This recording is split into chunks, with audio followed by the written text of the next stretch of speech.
Welcome to the Marketing Phoenix podcast, where you're going to learn the best growth strategies for marketing that leads to sales. My name is Melissa Rogozinski, and I'll be your host.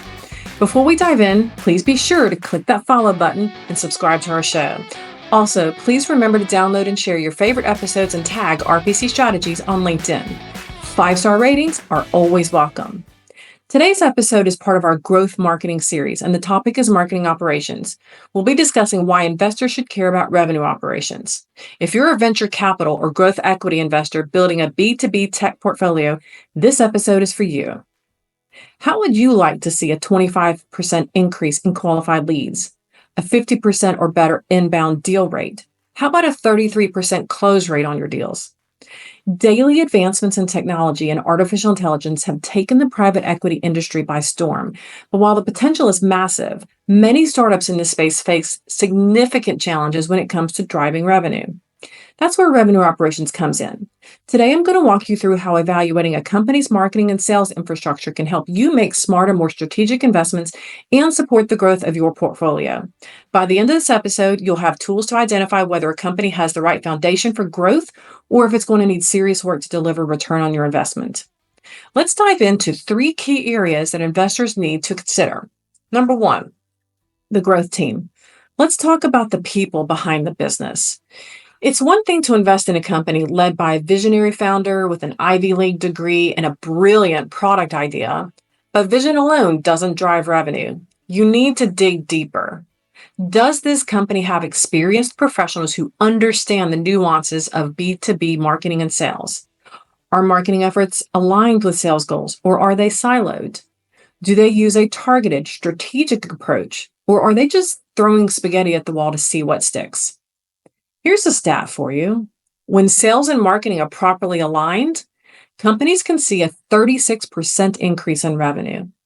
Y'all, that's huge.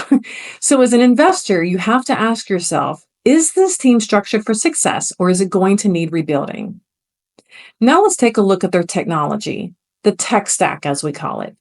This includes tools like the websites, CRM, email campaigns, and social media platforms. Here are the big questions to ask. Is their website clear and compelling?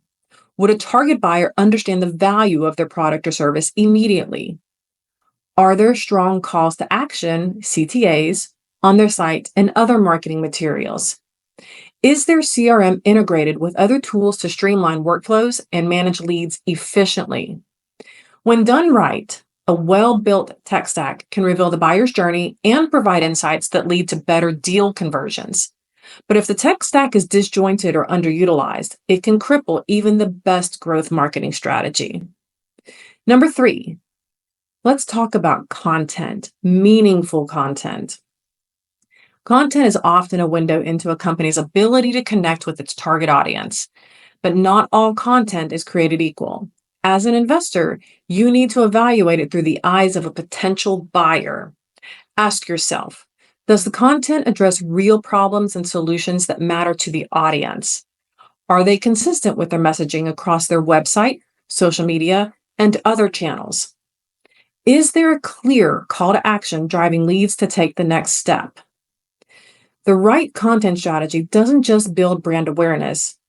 It drives engagement and conversions. It also reveals whether the leadership team truly understands their buyers' needs and challenges. Why does this matter for investors? At the end of the day, revenue operations aren't just about marketing and sales. They're about ensuring your investment is positioned for growth.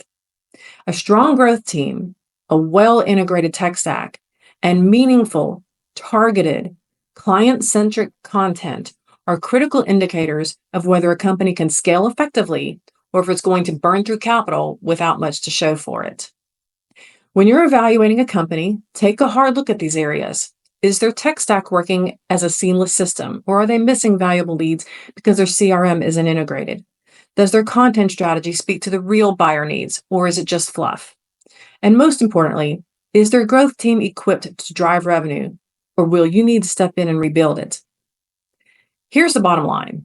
When marketing and sales operations are firing on all cylinders, the results speak for themselves.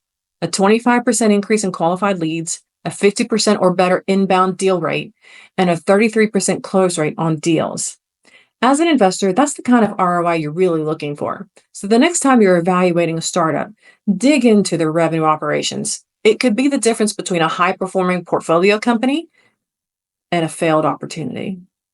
Thanks for tuning into the Marketing Phoenix podcast. I hope this episode gave you valuable insights for your investment strategy. For more tips, follow us on Apple Podcasts, connect on LinkedIn, or register for our newsletter. Have questions? Reach out to RPC at rpcgrowthstrategies.com or call 205-873-1234. Until next time, happy investing.